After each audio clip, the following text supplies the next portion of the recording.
I don't know if y'all saw the YouTube videos, but I hope those are good. It's trippy. Okay, hemoglobin. Heme is made up of porphyrin rings, right? We went through the porphyrin rings for the special products, which I remember going through. So you guys have that part down. Heme is a tetramer, right? So it's made up of 4 protein subunits or 2 dimers.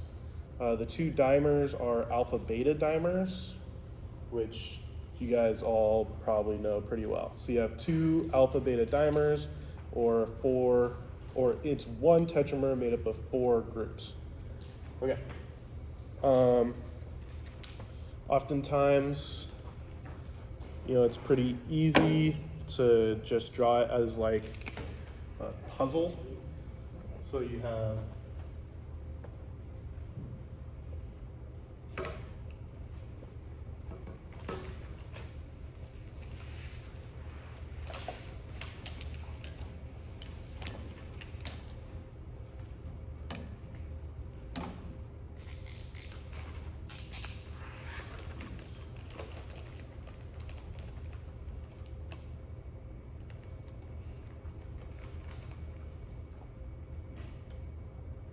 right?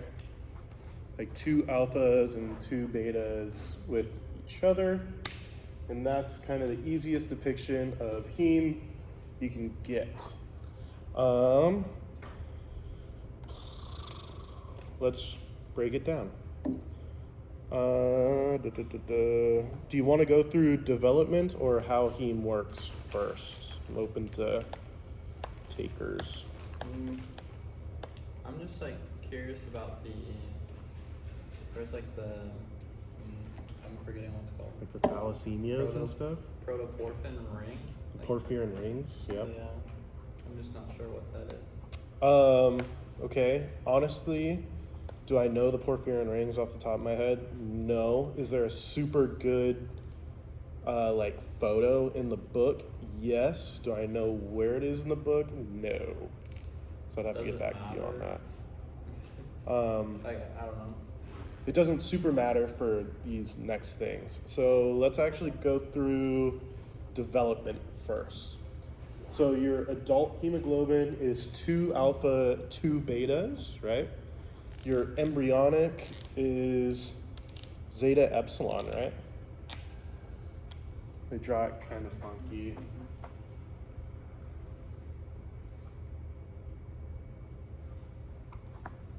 This is EMBYRO? Embryo? Is that right?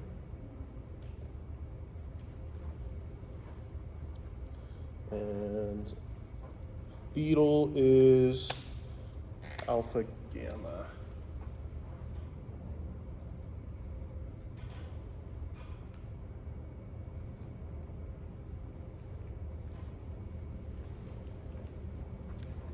And adults.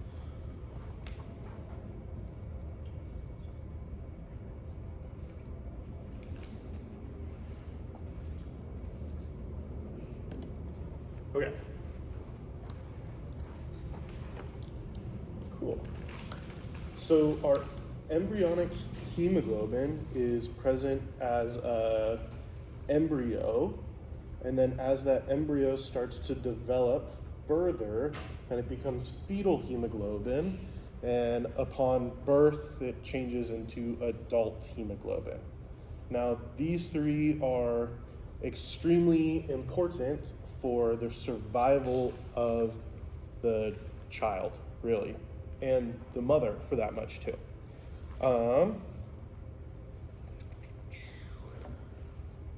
Let's go through it.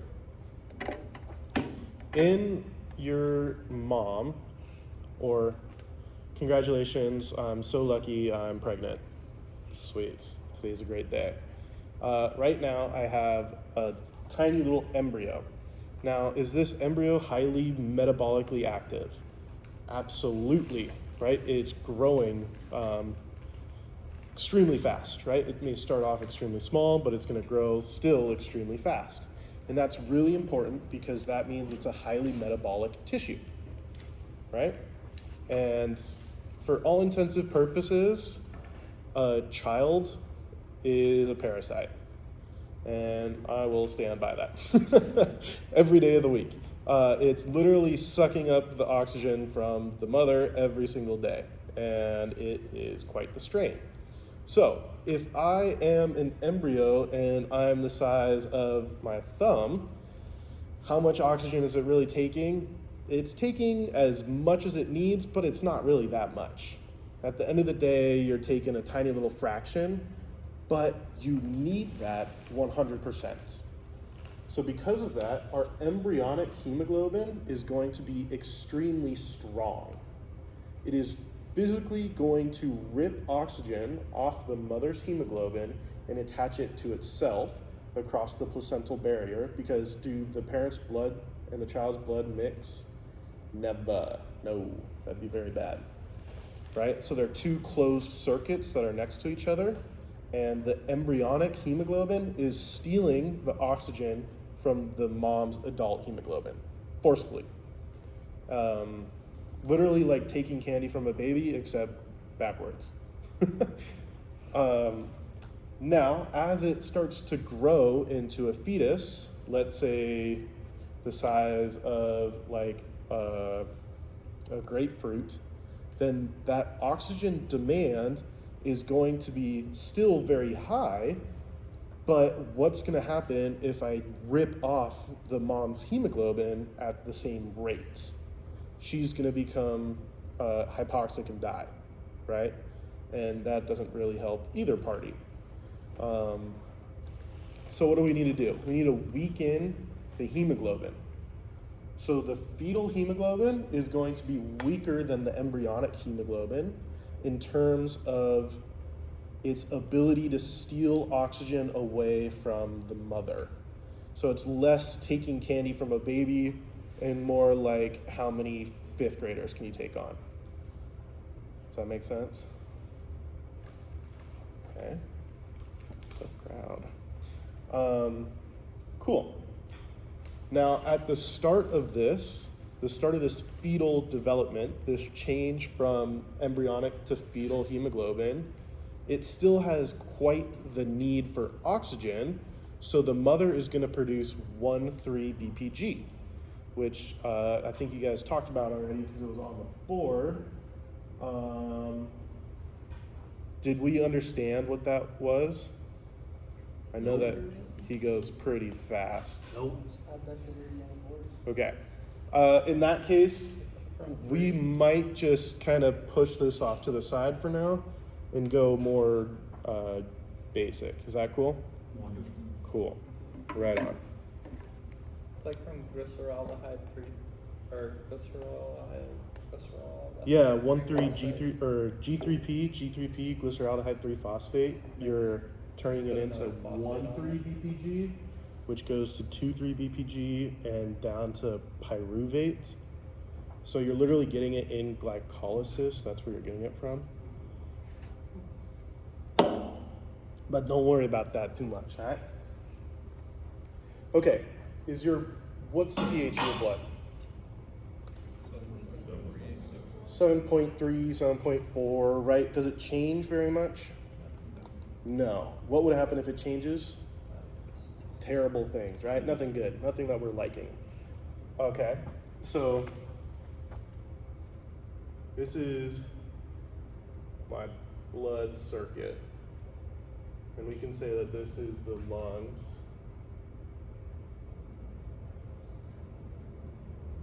Oh, lordy. Okay, whatever. You guys get it. And then,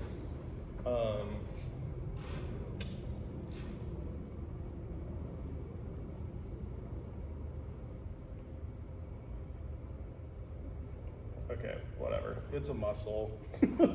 Jesus Christ. Clearly I'm not artistically inclined, but whatever. Okay, so I am working out pretty hard. What's going on? Let's say I'm hitting some bicep curls, I got 250 pounds that I'm bicep curling. Yeah, very accurate.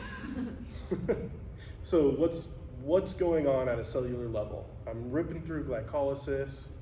I'm making a shit ton of ATP. I'm powering those muscle contractions. Sure, great, easy peasy. What gets produced when I'm feeling the burn, if you will? Lactic acid. Lactic acid. So I'm producing a ton of lactic acid and carbon dioxide, right? We can all agree on that. So I have high lactic acid and high CO2. So if I have high lactic acid and high CO2, what is that going to do to the pH? It's going to lower the pH. So overall, my pH is low. That's really important. If I lower the pH, what is going to happen to the functional groups of amino acids? Are they going to become protonated or deprotonated? Protonated, right? Did I lose anyone there? Are we all good on this? Okay, so it's about the pKa, right? So what's really important is that on our hemoglobin, it's I want to say tyrosine, but I should double check before I say something super duper wrong. Histidine, yeah, that's right. But I guess deprotonated on the pH.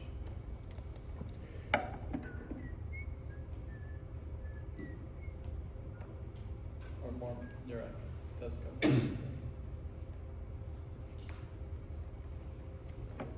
Okay, well, whatever. I'm lowering the pH, right? And if I lower the pH, the functional group is going to most likely become protonated. And when it gets protonated, it's going to change its structure. We can all be happy with that? Cool. So when it becomes protonated, it's going to favor the taut or relaxed form of hemoglobin.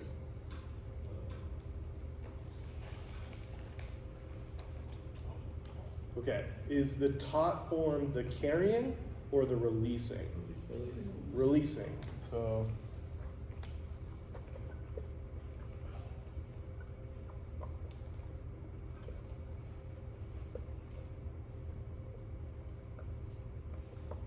okay, so the taut form is released and the relaxed form is holding on to oxygen, right? Cool. So if I'm in this low pH environment, I'm favoring the taut form.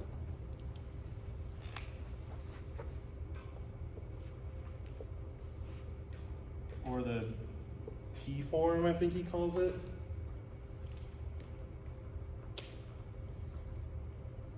Cool. So now when I have this taut form, it's going to release the oxygen. Done.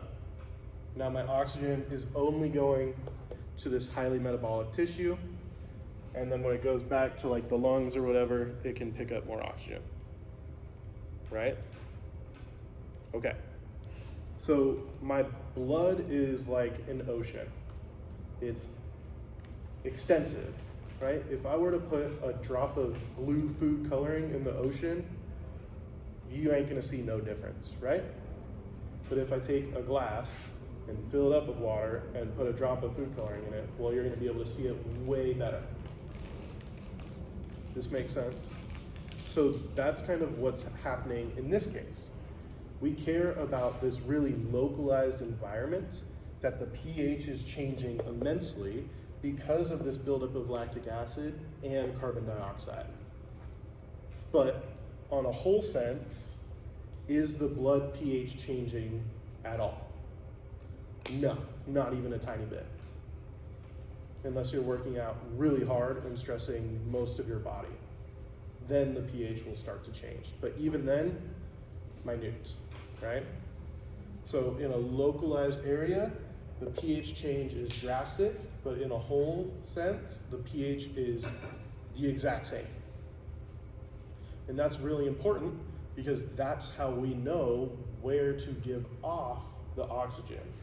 right? We don't want to just give off oxygen willy-nilly, just guess like, oh shit, my finger really needs it, but in actuality my thigh's been cramping. Cool, does that make sense? Is that where like the difference between a myoglobin and hemoglobin is, or what? No, that's a little bit different. Okay. But does this make sense so far? Because this is important to understand. Yeah? Cool. Now, when I have 2,3 BPG, it stabilizes the taut form. So it stabilizes the release of oxygen from the hemoglobin. I have 2,3 BPG in my body at all times. It's at a normal amount, whatever that normal is. So my hemoglobin is always kind of in this stabilized taut form to begin with. Cool. Now when I'm pregnant, I produce more 2,3 BPG. Okay? This is gonna be a little trippy, but the baby or the fetus can't act on the pH environment of the local area of the mother. Okay? The baby can't pretend like it's a very metabolically active tissue in the mother, which would lower the pH, which would then release the oxygen. So as a result, the child needs to steal the oxygen away by being a stronger binder or have a more stable, relaxed form in terms of hemoglobin. Did what I just say make sense? Because that was a lot. Okay, so since the child can't be that local pH environment, it needs to steal it away. So what it does is it initially uses the embryonic hemoglobin, which is super duper strong. So it steals it away very easily. After that, as it grows larger, I think it's 16 weeks, which I don't know how big a fetus is at 16 weeks, but it's definitely larger than you'd think. If it was to steal oxygen at the same rate as it did as a fetus, or as an embryo, the mother would not have enough oxygen to survive. So the mother would die, and in turn, the child would die, right? So it needs to lower the strength, if you will, or make it less a stable, relaxed form, which is the binding form. So it moves to fetal hemoglobin. Now, at the start of this change to fetal hemoglobin, it still needs oxygen at a very high rate, but it just weakened itself exponentially. So to fill in that gap, the mother produces more 2,3 BPG. When she produces more 2,3 BPG, you are further stabilizing the taut form in the mother, allowing it to more easily be taken away by the fetus. Okay? Now, as the fetus continues to grow, the 2,3 BPG levels will drop because it's not as much of a demand anymore.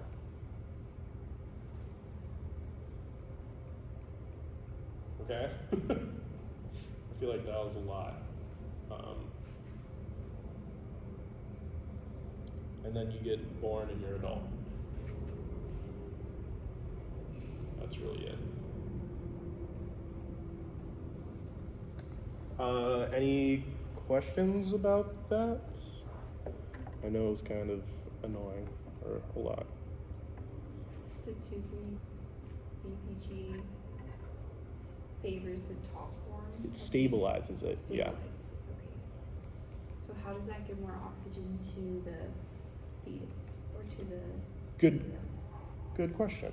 When I stabilize this taut form, it's like opening the cookie jar lid partially, so that all you need to do is really twist it once and take it off, rather than really wrenching at the thing and trying to get it off.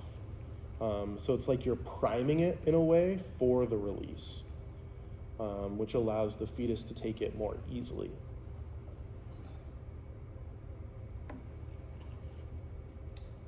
so the mother makes more 2,3 BPG? Mhm. Yeah, the mother makes more 2,3 BPG to make it That's what's easier. Stronger binding. So it stabilizes the taut form more.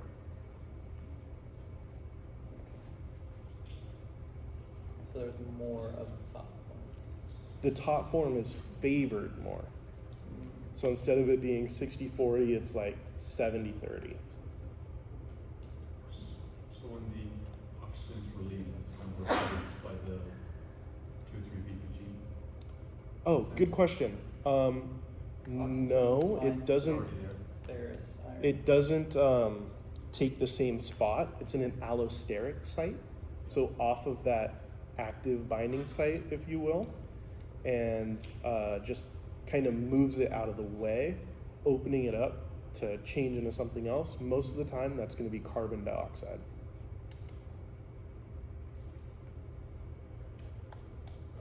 Okay, you guys want to do thalassemias and sickle cell and stuff? Wait, one more question. Can Yeah. you explain why a young fetus needs a lot of 2,3 BPG and an older fetus doesn't need it anymore? Yeah, good question. It's kind of like a compensatory thing. If you were to draw like a graph, right, and you need like demand of the fetus, as you're first growing, it's like super duper duper duper high, and then it's gonna kind of go down and go down and go down and go down and go down, right? But the ability for like the heme to rip it away, it changes, right? So if I'm embryonic, I'm super duper duper strong and I can rip this much off, let's say, right? And then the second I change to fetal hemoglobin, let's say it can only be this strong, right? I have this large change in between the two. So I need to compensate somehow because over here I still need that much oxygen, but I can give it enough as I progress further toward birth, I guess is a good word. Does that make sense? Yeah. So to give it, like for here, what happens is we use 2,3 BPG in the mother's blood to make this like stronger than it actually is. Allowing it to take it away and supply the oxygen that you need. Cool.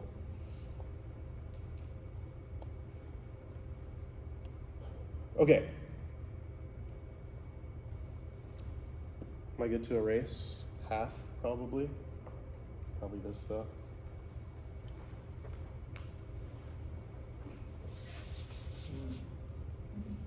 Very good. So the ferrous iron is in the middle of like all the globulin groups, Yeah. and that's where the oxygen binds, or the CO2, Both. interchangeably. Yeah. In this like pictograph, you can think of like a ferrous ion here. Oh, in the middle of Yeah. all the. Like held together by all four of them. Well, so that picture makes more sense to me right now. Okay. So where is the ferrous iron in that picture? It would be in the center. Where the 2,3 bisphosphate is? 2,3 BPG, yeah. So wait, where's the ferrous iron? In the center Okay, so you have of that whole thing. But there's four of them? Because there's four. the 1, 2, 3, and 4, right? Yeah, So it's like A, B, B. yeah. Your ferrous ion is here. Where the 2,3 bisphosphate is? In this case, it's where the 2,3 BPG is.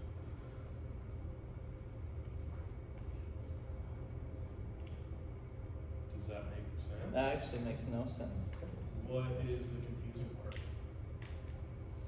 Does that make sense to anybody? 2,3 BPG basically stabilize the So- bonding between like the alpha and beta. The Can I ask 2,3 that question? Does anybody else? The 2,3 BPG is stabilizing it further. The ferrous ion is still here. It's just Okay. not drawn. Roger. Does that clear it up? So they're kind of in the same area. Yeah. Okay. That clears it up. And then the oxygen, there's 4 places where the oxygen can bind to the ferrous Yeah. ion? 1, 2, 3, 4. Hmm. Okay. Around the ferrous ion that's being stabilized by the residues of the 4 groups. Roger. Okay, that does make more sense now. Okay. That's a good question. Cool. Okay. Just making sure I No wasn't dumb tripping. questions here. Yeah, I don't give a shit. Okay. Let's break it down, shall we? So, in your adult hemoglobin, you can have some issues that arise. Everyone knows about malaria. Everyone loves malaria. Everyone knows about sickle cell. Everyone loves sickle cell. And then there's other ones called thalassemias. These are defects in either the alpha or the beta groups. Cool. So, in your DNA, or your chromosomes, if you will, you have 2 different sites for your alpha and 2 different sites for your betas. Right? We can say that's an alpha coding, and this is an alpha coding, and here's a beta, and here's a beta. Cool? Now, you will have some sort of problem if one of these or more goes wrong. Let's say you're born and turns out this guy right here, hell no, something happened. I don't know what the hell happened, but one of your alpha building sites, if you will, or building blueprints is gone. It's no use to you ever, all right? Chicken scratch, can't read shit. So what's gonna happen? Good question. I am going to reach into a bag, or let's say flip a coin. I flip a coin, and it's either heads or tails. Let's say I get heads, okay? I have a perfectly normal alpha group. Here it is, alpha, bang, awesome. Now I'm gonna flip that coin again. Let's say I get tails this time. Well, that ain't good. Now I have an alpha group because it still codes, but this alpha group has something wrong with it, which is normally indicated with the asterisk. Alternatively, I have my betas, and since both of my betas are totally fine, I'm not going to have any issue, right? Now this will continue to work, and it will continue to work fine, or at an acceptable rate or level. However, you need to do more turnover. So let's say for shits and gigs that every single heme group lives for 120 days. Okay, that's fantastic, great news. Now, since you have this, which is your bad plan, if you will, your turnover is every 60 days you have a new one, right? So you half the lifespan, which is a pretty big deal, right? You have to produce more often, and you have to continue getting that going. Now let's say that I'm doing the coin again, and I flip it, and my first one is bad. That blows. Now I'm gonna flip it again, and this second one is bad. Well, that's real bad, right? 2 wrongs don't make a right. So what's gonna happen? It's literally gonna get instantly recycled. It sees that both of those sites are bad, they don't fit together correctly or well enough, let's say they don't fit together. So you're just gonna instantly recycle it and you're gonna try again, right? You have a gigantic number that I can't even express to you of heme groups. So you don't even have to be worried about it at all. Just go at it again. All right. Now, can I still have a perfectly normal one? Yes. I flipped the coin once, good. I flipped the coin again, great. Awesome. Perfectly normal, perfectly functioning, no issues. Is the lifespan gonna increase? Nope, it's still gonna be 60 or let's say half the lifespan. Now that's still a pretty big deal because our body would rather just get rid of the good one, get rid of all of them, hoping that we get rid of the bad ones, but also at the same time getting rid of the perfectly normal ones too. Does that make sense so far? Cool. Awesome. Both those wouldn't work. Just so- Which ones? These two? Yeah. This one would work, just at a lower level. Let's just say not as well. This one, let's say it wouldn't even fit together correctly, so it'd just instantly be broken down and recycled.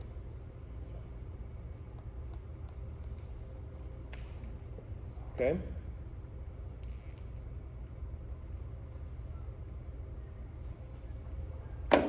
The same thing can happen with the betas. Let's say I have one bad beta. Same exact idea. I don't really know. I can't think of any that have one bad beta and one bad alpha. I think the condition for that is just called death. Sorry, that sucks. Why is there no condition for messed up embryonic or fetal hemoglobin?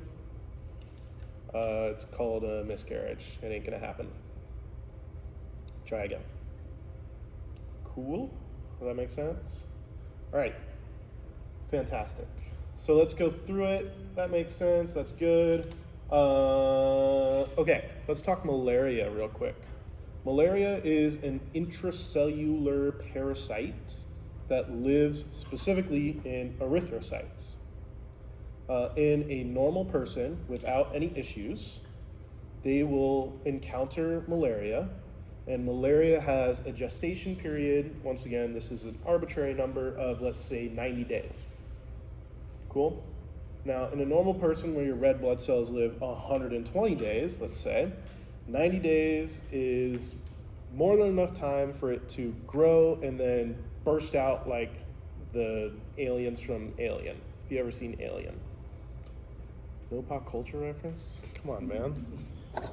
Making me feel old as shit. And when that happens, are you guys in CVPP? No, you guys took GenPath? Okay. Okay, so we'll do a little CVPP. When your red blood cell bursts, it's going to mess up the lining of your arteries and veins, which is going to slow the flow of your blood. And when you slow the flow of your blood, clots start to form. When clots form, you guys all know that that's bad.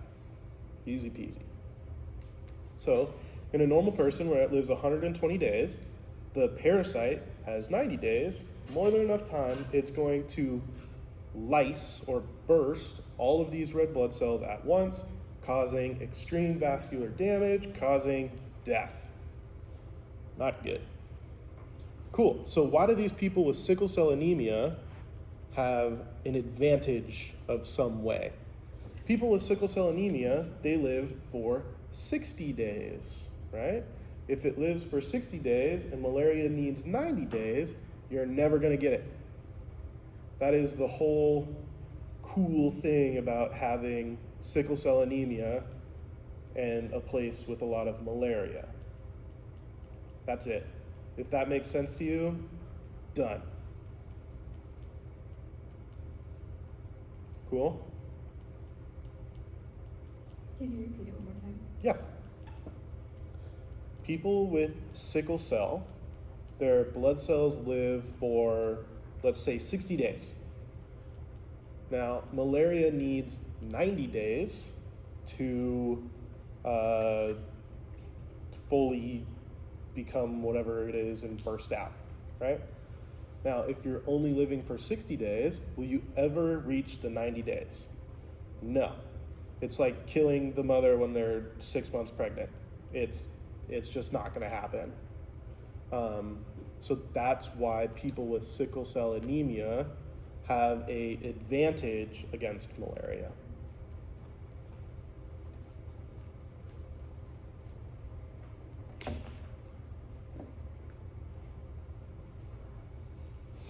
Cool. So what is sickle cell anemia? Sickle cell anemia is a replacement of a valine, of a glycine with the valine on position 6 of whatever, right? Whatever. You just have to know that it's a valine instead of a glycine. What does a valine look like? It's nonpolar, yeah, but it's branched, yeah. It looks like a V. It kind of looks like this. Oops. Yeah. Cool. Now if I have a V and I have another V, they're going to go together. Hopefully you guys get to experience this, but when he taught us, he went like this and he's like, it's rat sex. Don't ask me. Everyone looked up and was like, what the hell are you fucking talking about, right? Anyways, this interdigitization of the valines is kind of like Velcro, right? Once it goes together, it's pretty hard to get them out without like force, you know? And our red blood cells don't like that. I mean, it would suck. So what's really happening is that our red blood cell, which normally looks like this like flat disc, has these valines, and the valines are going to hold it together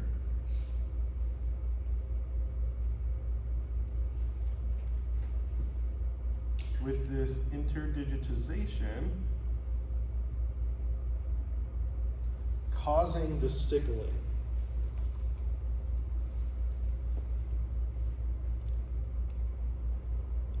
Okay, so what's important to know?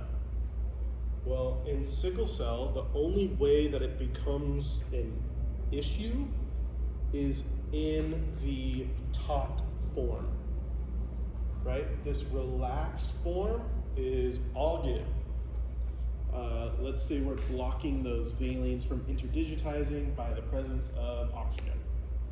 Just, that's not necessarily true. Take that as a grain of salt, but it's more like an example.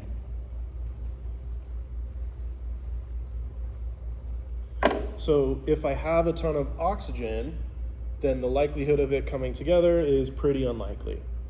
But as I become more and more into the taut form, or the release of oxygen, these valines can now see each other and interact. So the more I go into the taut form, the stronger the valines interact with each other. How many oxygens does hemoglobin hold? 4, right? How hard is it to get off the first oxygen? Okay, the second one? Potentially easier. All the way down to the 4th.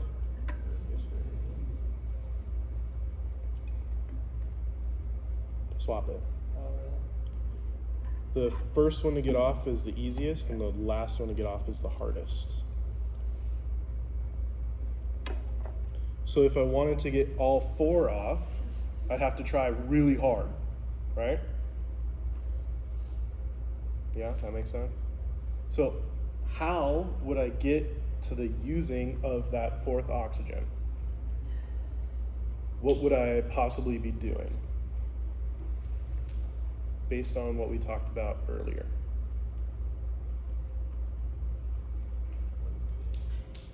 Lower the pH, right? I'd have to lower the local pH incredibly. How would I super duper lower the local pH? Like a ton of lactic acid, a lot of carbon dioxide, really just super duper active tissue.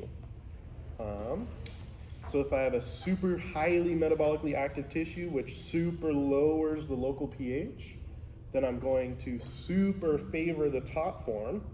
If I'm highly favoring the taut form, then I'm allowing the valines to see each other better. If the valines can see each other better, then they can interdigitize higher. And if they have a higher affinity of interdigitization, and it's more likely that it's going to be really hard to get them apart. So what's the moral of that story? People with sickle cell shouldn't be highly metabolically active.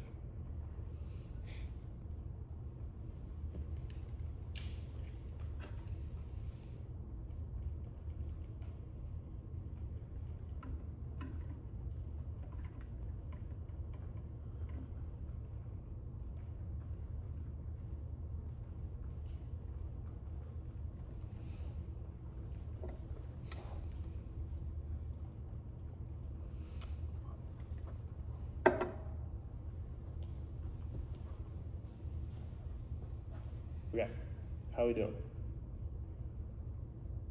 We ain't that bad?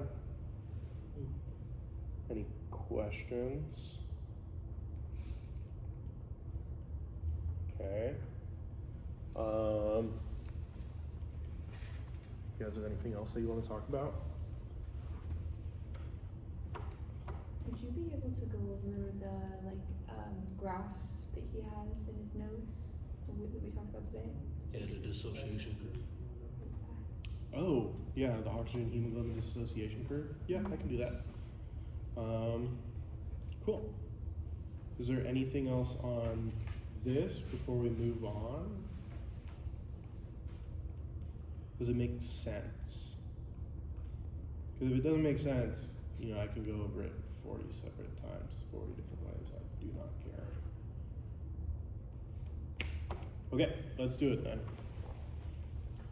And we can take a quick aside of myohemoglobin as well.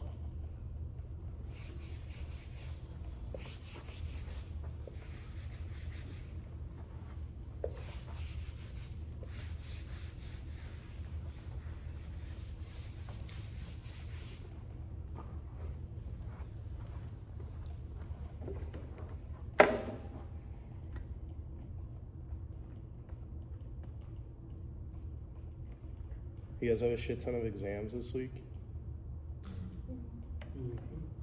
Yeah. I think I have 8.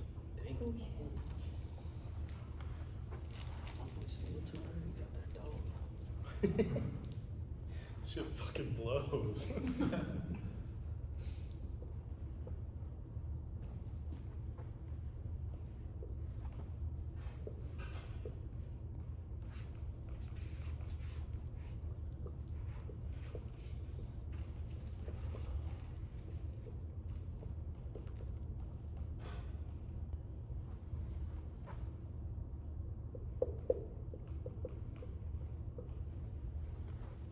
Okay, do we know what partial pressures are?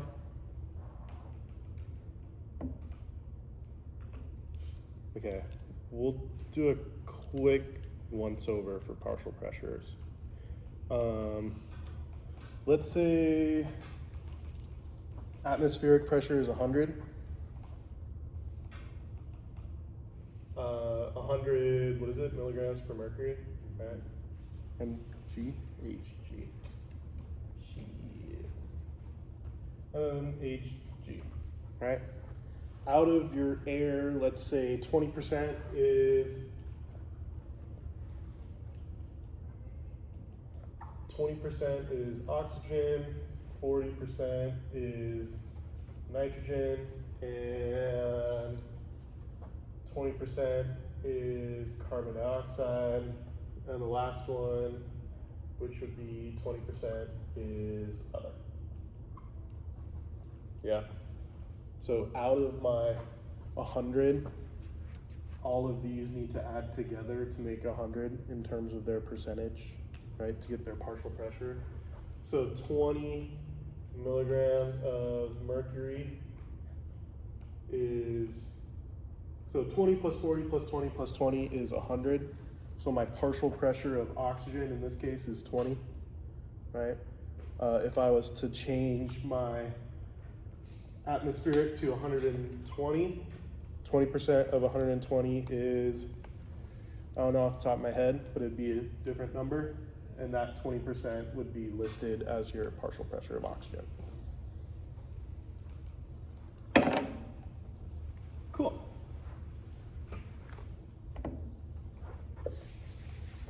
let's talk oxygen hemoglobin dissociation curve. You hit 50% at 26, and you hit 100 at like 7 or something.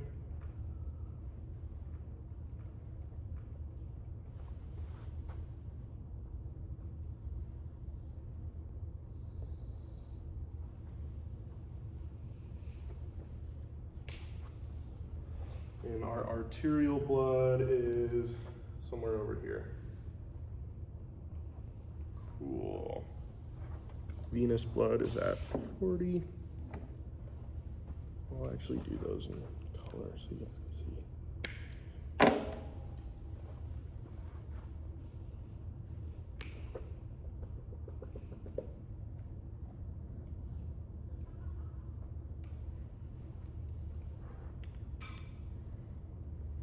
Venous blood shouldn't jump under like 7.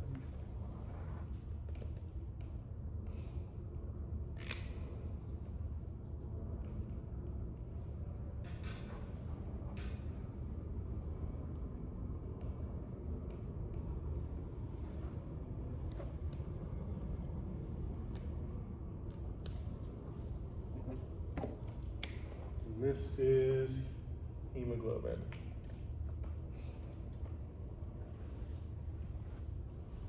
Okay.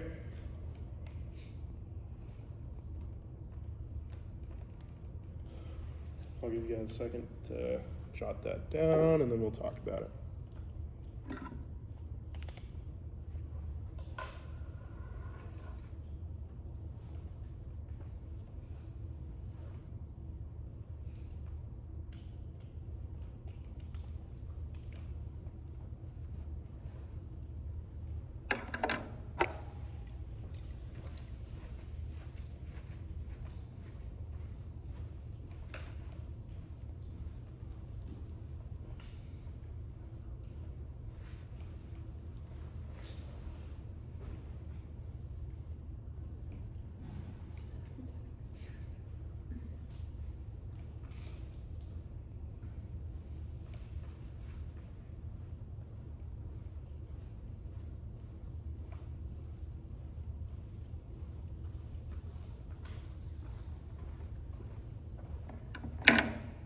Okay, can anyone tell me like what's even going on in this? Okay, perfect. Well, not really, but okay, so on the bottom is our partial pressure of oxygen. On the side is the percent association, which is basically what percentage of our hemoglobin is bound to oxygen. If I was to say 100%, then all of my hemoglobins have all 4 oxygens on it. Does that make sense? Okay, so it's not a singular hemoglobin, but all of our hemoglobins. If I was to say 50% association, then, yep, or like half of them have 0 and half of them have 4. You know what I mean? So it's kind of like a mix in there. It's not necessarily 2 out of 4, but in total we have 50% of our capacity. Cool. Okay, so our arterial blood is somewhere around 105, 120, something like that for our partial pressure of oxygen. At that partial pressure, our association of hemoglobin is 100%. So at a partial pressure of our arterial blood, every single one of our hemoglobins is fully saturated with oxygen. Does that make sense? As I move throughout my body, I'm going to whatever tissue needs it, and I'm becoming venous blood. My partial pressure of oxygen in my venous blood is 40. At a partial pressure of 40, my percent association is about like 80, somewhere in there. It's really high.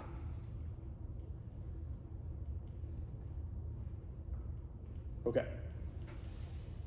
So what I'm saying, what's important about that? Well, it's important to see that we still have 80% of our capacity to give off. So even if we were in an extreme environment, we still have enough oxygen to keep us going for a little bit. That's kind of the whole idea. And it's showing that our percent association is always extremely high.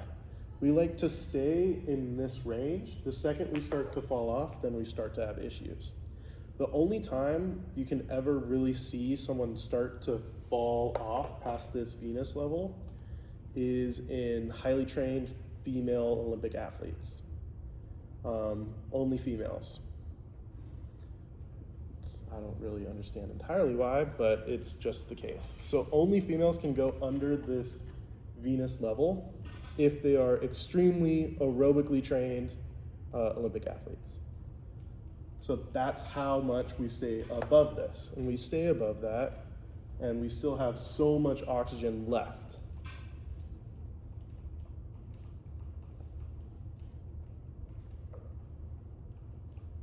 I mean, that's kind of the main points. Any questions about that? Let me look on the graph and see if there's anything of super importance. We can draw in myoglobin. Does that sound good? So myoglobin, I don't know what's up with these boards, but they like eat up green markers.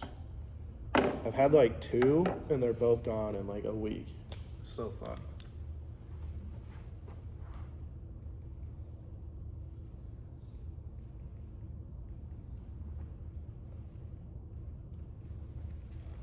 Myoglobin is present only in our muscles, and myoglobin has such an extremely high affinity for oxygen that if you basically put any oxygen by it, it's going to rip it away. And that's important because myoglobin is in our muscles, and it needs to take oxygen from the blood.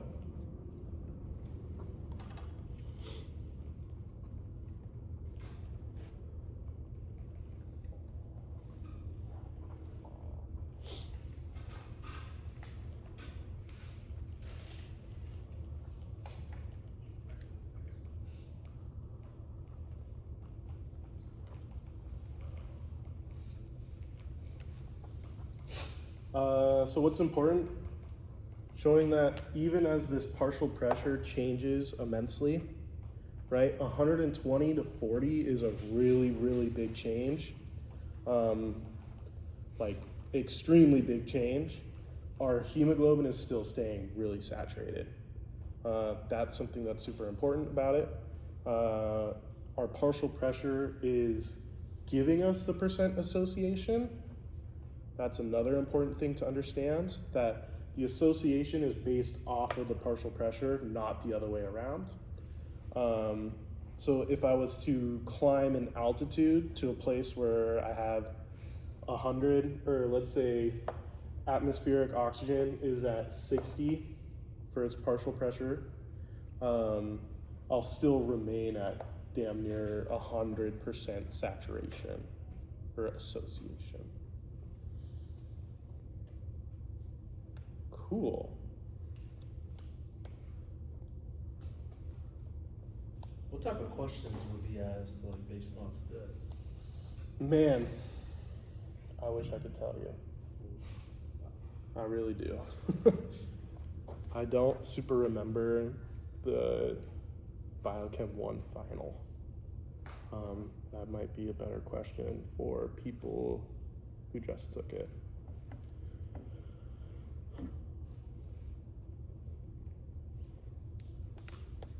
Okay, so let's run through some kind of pop quiz questions. What causes the what form is favored for the release of oxygen? Top form, and the binding would be the relaxed form. Perfect. 2,3-BPG comes from glucose and has a very important impact on hemoglobin. What does 2,3-BPG do to hemoglobin? Favors the top. Yeah, so I'm favoring the top form or stabilizing the top form. Perfect. Does my local pH affect my whole pH? Not really. How does oxygen get offloaded?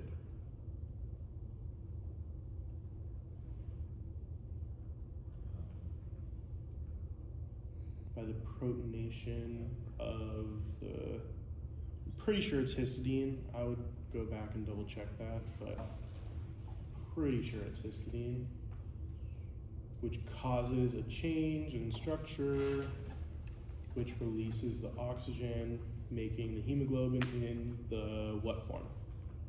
Top form. Nice. Cool. People with thalassemias or deficiency, yeah. Sorry, can you just repeat that last part of how it gets unloaded?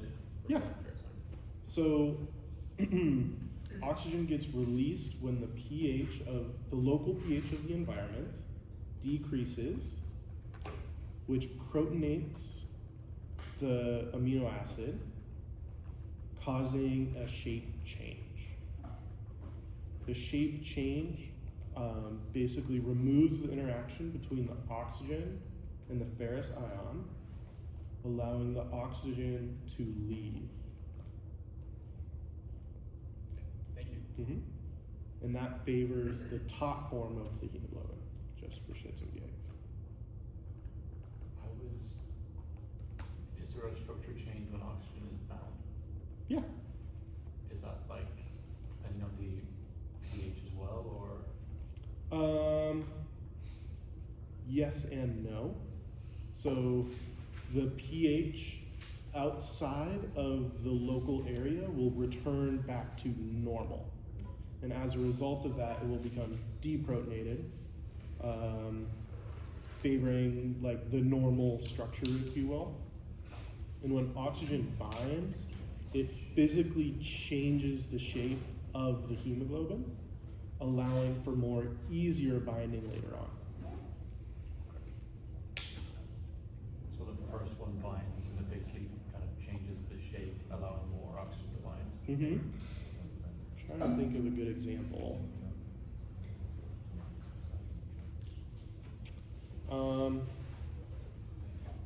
It's like when you take the first piece out of a pie, and then the rest of it's easier, right? So the first one changes its shape to allow more space for further binding of the oxygen.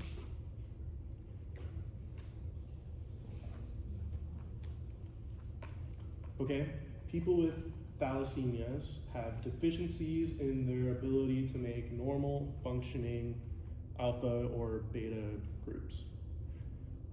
As a result of that, what is going to happen to the protein turnover? It increases. Yeah, 100%. Nicely done. This increase in protein turnover favors these people against malaria. Why? Because the parasite can't develop fully. Yeah, the parasite can't fully develop inside of these red blood cells. What happens if the parasite does fully develop? Lysis. Yeah, it does lysis of the red blood cells. It literally explodes them. Not good. Okay.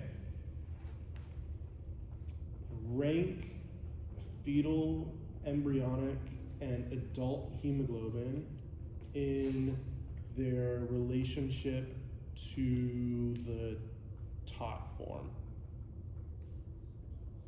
I guess what form of those three is the strongest for the top form? So what is the top form? Is top form release or binding? Release. So it'd be adult and then fetal and finally embryonic. Yeah, I swapped it up. Say that question again? So rank embryonic, fetal, and adult hemoglobin on the stabilization of their top form. Okay, what else do I got for you? What? Okay, here we go. I don't think I told you guys. This is good for me too. Why is the sickling in sickle cell anemia bad? What happens as a result of it? Blood clot. Blood clots? Yeah, how? Shape. The shape is correct. Why does the shape matter?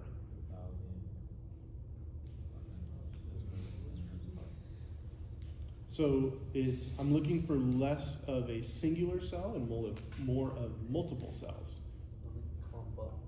Yeah, so they clump up on top of each other. It's like stacking dinner plates. They fit together perfectly, rather than if you were stacking pillows, well, that ain't really gonna work. But if you stack dinner plates on top of each other, they're gonna stick together. Does that make sense? So the stacking is what causes the issues in people with sickle cell anemia. Yes, having the shape change is bad, but so what? Well, they stack together and form these large stacks, and large stacks going through areas where only one red blood cell can pass through causes a block. Cool. And then intracellularly, what causes the sickling of sickle cell anemia? Yeah, so the interdigitization of the valines with each other. Cool. Someone got any questions?